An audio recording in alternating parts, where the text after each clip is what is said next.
Hello everyone, hope you're doing well. It's time to have a look at these suggestions passed to developers for May of 2024. This time we're having a look at ground, and there is some really cool kind of offerings, so it'll be really nice to kind of go through. Let's get started. For America, we have the T-77 MGMC SPAG. During the Second World War, the US military developed several anti-aircraft vehicle designs, most notably based on the M3 half-track vehicle, such as the T-54E1 and also the mass-produced M16 MGMC. However, after a few designs and production runs, development moved on to experimenting with the fully tracked M24 Chaffee chassis, resulting in production of the M19 GMC with its twin 40mm Bofors M1936 AA guns. Another design proposed was the T-77 multiple gun motor carriage. The project was initially designed for the M5 Stuart light tank, but because the M24 design was already in the process of replacing it, they opted for the larger M24 chassis, which offered greater opportunities. In July of 1943, the Committee of the U.S. Military Weapons Technology recommended the development of a self-propelled anti-aircraft gun, which is based on the M24 light tank. Equipped with multiple heavy M2HB machine guns, the T-77 was the product of their request, designed for 6 50 M2HBs in the turret. In April 1944, 2 prototypes were presented and went into testing in October. The year after, it went to Aberdeen Proving Grounds for various tests. The T-77 was a M24 chassis with a new turret design.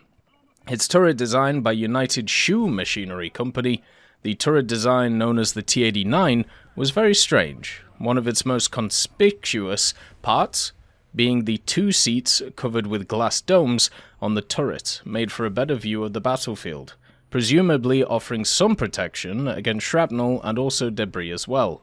While the T-77 had passed its proving tests, the T-77 MGMC never went into production, as it was decided its armament was too weak and its design and strategy would not see success in the new era of jet aircraft.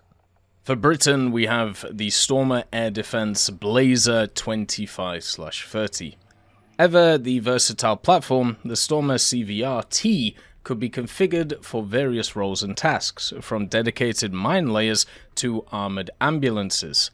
Most will be familiar with the FV-4333 Stormer and its powerful Starstreak missiles, but may not be familiar with its more obscure cousin, the Blazer 25/30. The Blazer was an attempt to drum up orders for a dedicated air defense variant of the Stormer, fitted with the General Electric 25mm or 30mm modular weapon system. The 2-man turret system would be equipped with multiple vehicles during the mid-80s, including the M113, M3, V300 Commando, the Sheridan, and of course the Stormer CVR-T. The main armament of this configuration was a GE 25mm GAU-12U or a 30mm GAU-13A cannon, supplemented by a pair of Stinger SAM missiles, along with a 7.62 GPMG and 2 banks of smoke discharges for local protection. For target acquisition, the Stormer was equipped with an ESD-RA-20S surveillance radar mounted to the rear of the turret, along with a FLIR laser sighting system mated to a digital fire control computer. In addition to this, the Stormer variant also possessed the standard hull-mounted smoke discharges, as was common with the Alvis proof of concept vehicles of the time, many of which have already been looked at. This vehicle was demonstrated in the UK on multiple occasions, the first being BAEE 1984, though like many of the Alvis proof of concepts offered for sale at this time, there was little interest both local and also export, resulting in it being, like many of the Stormer variants, relegated to history as a footnote in this interesting family of vehicles. For Japan, we have the Type 11 Tansam Kai-2. The development of this was carried out from 1999 to 2002 at the Technology Research Headquarters, using the results of the research prototype of future short-range surface-to-air missiles from 2005 to 2009. The development phase was called Short SAM Revised 2, but in the 2011 government draft summary decision on the defense budget, the equipment designation was called Type 11 Short-Range Surface-to-Air Guided Missile. Basically, it's a surface-to-air missile system that succeeds the short-range Type 81 surface-to-air missile. This system consists of a vehicle-mounted fire control system and also a launcher. The fire control system is equipped with an active phased array radar mounted on a truck. The launch vehicle is a quadruple rocket mounted on highly mobile vehicles identical to the Type 93, obviously found in the game. The specification for the air self-defense force is partially different and is called Kichiboku Oyuchi Taiku Udodan for basic air defense. In the meantime, the JDSTF version is based on the Isuzu Type 73 truck. Its mobility is good and reaches speeds of up to 90 km an hour, powered by a Model 8PE1 V8 diesel with 286 horsepower at 2,300 RPM. The total combat weight itself is around 14.2 tons. The improvement over the Type 81 is that the launch method has been changed to a canister launch method, improving maintainability and handling, and the performance improvement allows it to handle supersonic or smaller surface missiles and also cruise missiles. Unlike the Type 81, which had two types of guidance, it only has active radar homing method. The Type 11 Tansam Kai-2 missile itself is equipped with an active radar seeker, which means the missile can track its target itself. The firing range against low-flying aircraft, drones, and also cruise missiles is about 15 kilometers. Like the Type 81 Mod C, the JDSTF version of the launch vehicle is equipped with a tripod key control unit, with which the launch system can be controlled without a fire control vehicle or command post. The next vehicle is the T-34-85 TP-050. As soon as the T-34-85 hit the production lines, several upgrade projects got underway. The first major of which was swapping out the clunky 85mm D5T cannon for the much more streamlined 85mm ZIS S53. This came with a redesigned turret, among with other improvements. It wouldn't stop there, however. In 1945, as the war was nearing its close, another upgrade for the T-34-85 was rolled out. This upgrade gave the tank revised electric turret traverse system, which required the addition of a bulge on the side of the turret, a single-piece commander hatch, and access to the MDSH smoke system. This 1945 upgrade would become the new standard until after the war, when it was superseded in 1946 by a new upgrade that revised the turret ventilation by moving the outtake vent to be above the cannon breech, keeping the intake vent at the rear of the turret roof. The turret casting was also revised, eliminating the aforementioned bulge, and the V2 34 500 horsepower engine would be switched out for the V2 34M 520 horsepower engine. With the close of World War II, the Chinese PLA began going about organizing their ranks, and the aforementioned war had made one thing very clear. Tanks were very important. Unfortunately, all the PLA had were swathes of captured Japanese armor, with a few American vehicles on the side. Not only were these tanks outdated, maintaining them would be very difficult for obvious reasons. Still desperate for tanks, the PLA would turn to their fellow communist neighbor for assistance. Over the span of 5 years, the Soviet Union would supply China with over 3,000 vehicles. Over 1,800 of those were T-34-85s. While the numbers of this transfer are well known and documented, what variants of the T-34-85 the Soviet Union sent over are less so. However, photographic evidence confirms that the T-34-85 sent were of many different variants. One of these variants was the aforementioned 1946 model. Unfortunately, it is unknown if the Chinese used the MDSH smoke system. However, there is no evidence to suggest that they didn't. In November of 1955, the PLA decided to test their combat capabilities regarding amphibious landings. As a result, a field exercise was organized in the Liaodong Peninsula. During this exercise, it was discovered that the T-34-85s could not adequately deal with bunkers. A Soviet advisor offered to sell the PLA OT-34-85s. However, this would be rejected by Defense Minister Peng Dehui. Instead, the PLA decided that they'd take matters into their own hands and produce their own flamethrowing T-34-85. The design they came up with at first glance seems overkill, as it featured 12 TPO-50 flamethrowers, 6 on either side of the turret. The decision to mount 12 TPO-50s makes more sense when you learn that once you pull the trigger on a TPO-50, you dump all of the fuel. This meant that 12 TPO-50s equal 12 individual bursts of flame, and not 12 combined, controllable streams of flame. The design supposedly passed trials, but it was still ultimately rejected, and the single prototype remains in Oriental Oasis Park in Shanghai to this day.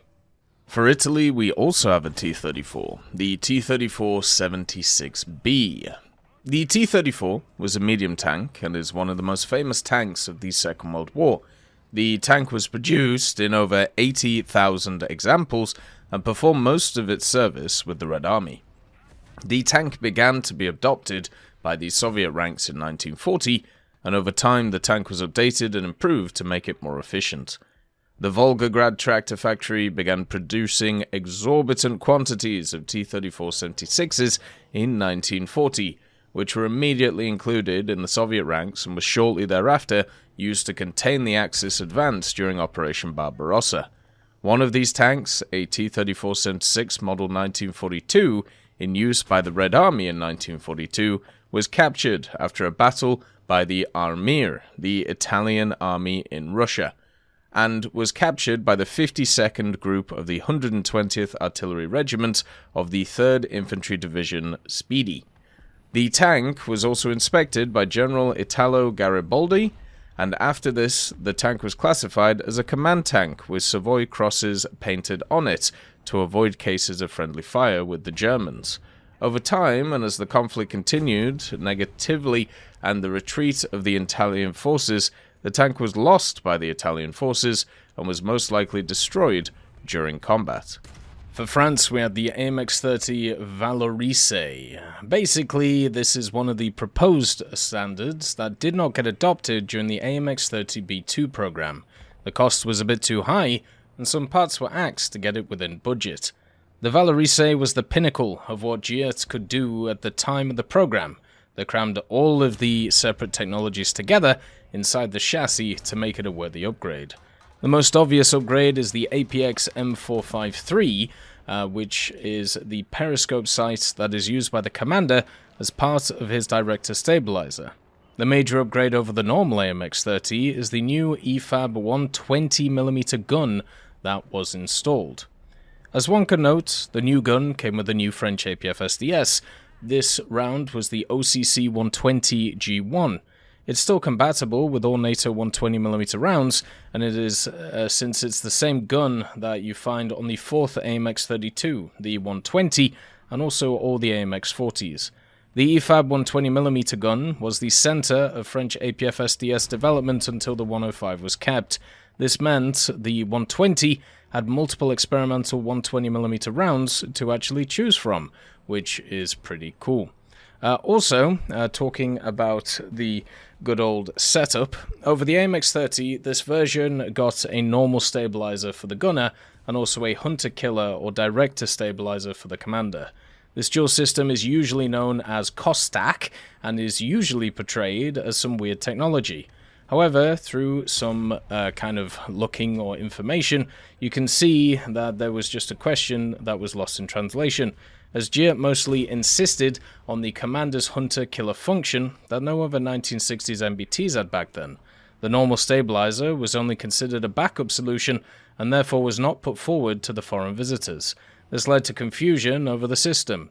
Confusion which continued to be carried over to a successor, the AMX-32, but less than the AMX-40 since they corrected the marketing error. The gunner and commander are provided with a laser rangefinder and LLTV equipment by their own respective sites, and also being part of what led to the AMX-30B2, it shares motor capabilities with the HS-110-2 740 horsepower engine and SESM-ESM 200 Minerva. Furthermore, there are two versions of the APX M453 which only differ by their external appearance. The one showcased in this specific suggestion is the Degem model. However, the Ser Bezu model can be mounted as well and can help create a second model of it if it's required. The next one is not a vehicle but a capability, basically for the IKV-91. Technically it's supposed to be amphibious, which is quite fun. Basically, the amphibious capabilities used to be in War Thunder for the IKV, but they removed it. And basically, in the construction manuals of the IKV-91, it could be equipped with an extension drum over the exhaust to prevent water from going into the engine and causing it to stop working. So basically, the IKV-91 would be propelled in water using its tracks, which were adapted to allow it to do so. In the manuals, can't find exactly how the tank was prepared for traversing water, but we do know that the preparation could have been done before the deployment into the battle itself. So the idea is you should be able to fit this kind of like system on the back of the IKV and then make it amphibious. We also have another Sherman, the M50 HVMS Super Sherman, basically from Chile. In 1983, Chile bought Sherman M50s and also M51 tanks from Israel, but since some of these M50s had very worn-out guns, they had to be replaced. Israel offered to install the new 60mm IMI HVMS, or Hypervelocity Medium Support Cannons, that in the future were also installed on the Chilean M24 Chaffee, and the prototype of the MOAG Cardoin Piranha. These new cannons were ideal to be able to fight the Peruvian T-55, since at the time, Chile did not really have a tank that, with a cannon capable of facing the armor of the Peruvian tanks. Also, at that time, Chile had an embargo by the United States, so it was difficult for it to get better weapons. In this way, Israel was one of the few countries willing to help Chile, by sending them weapons and thus solving a little the difference in military power between Chile and its neighbors. And last we have an Israeli Sherman, the M50 Degem Yud. The development of the Degem Yud started as far as 1956. At that moment, the Israelis were converting their Shermans into the M50 standard. Of the first batch, 50 tanks were converted to the M50, which was mainly giving them modified turrets with the new French gun. The French gun was more capable of penetrating the semi-modern armor than the US 76mm gun, so it was natural for the IDF to adopt it on their vehicles. In the 50s, Israel was a brand new nation, surrounded by hostile activities. The need for armament was high, and the budget was small. Having little more choice but to make do with the outdated tanks from the Second World War, the IDF was not yet capable of replacing the Shermans with more modern tanks. Knowing one of the problems of the Shermans was its tall silhouette, they decided to find a solution for its height. The height of the Sherman was a known issue for a long time. The thing is, the Sherman was not possible to really be shorter, basically due to the mechanical parts going under the turret basket, namely the transmission shaft, which linked the center of the engine to the transmission at the front floor. But a new engine was proposed to the Sherman as an update. Israel, whose budget was low, saw the upgrade of Sherman's engines a way to improve its mobility without having to change vehicle. The new Cummins VT8 460 was offered and had more power and also lower fuel consumption than any Sherman engine at that time. It could increase the mobility, the speed, and also the range of the Sherman, which was already a great advantage. But the best feature is in the arrangement of the engine itself. The instant of having the transmission shaft attached in the lower part of the engine instead of the middle. This makes the shaft link the engine to the transmission on the floor of the Sherman instead of making a diagonal from the middle to the floor. This meant a space was now free under the turret basket. To see if the Sherman could benefit from taking the space freed from the shaft to lower the turret, the hull's upper part was cut and the turret was lowered by 30 centimeters. This reduced the height of the Sherman while still making it work perfectly. The Degem Yud was born and the prototype was tested. While the weight was probably reduced due to the hull being lower, which would improve the mobility, the main improvement was the size of the Sherman, which was close to the size of a T-54 now. While the prototype proved suitable, the concept was never approved. The reason was never explained, but it could very well be the fact that it was a small improvement which required a lot of time and money. The test ended in 1958 and was followed by the adoption of the M50 Mark II, which included the upgrade of the engine and the armament of the existing Sherman. As always, I hope you have a wonderful day, and I'll see you next time. I'd just like to thank GMG Smiley, CD Beans, Chieftain Mike, EMN3 Galaxy, Tulio Pontecorvo, Brendan Quinn, Carrion Crow, Gus Irenicus, Pyman, Wartinder, Teddy, Daniel Stanton, Martinez, B. Young, Ozzy Panzer, Alan Hacker, Liam Shear, Opium Prime, Lafouche, Sem, Aslan, Uncle Bean, and Derek R. for supporting the channel.